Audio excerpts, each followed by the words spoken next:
ભૂખ્યા પેટે સમાન અને કાનની દવા પણ છે મગજની. તારે સંભળાય છે ઓછું? હા સાહેબ, ગઈકાલ પતિએ કામમાં વેલણ માર્યું, તેથી ડાબા કાનમાં રેડિયો વાગે છે.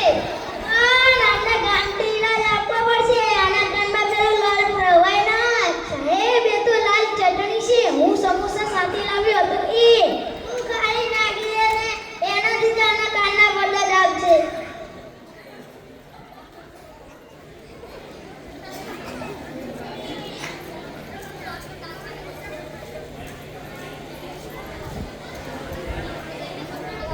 ડોક્ટર સાહેબ, બચાવ, બધું જ ભૂલી જાઉં છું. ક્યારથી આવું થાય છે મારી? શું ક્યારથી? તમે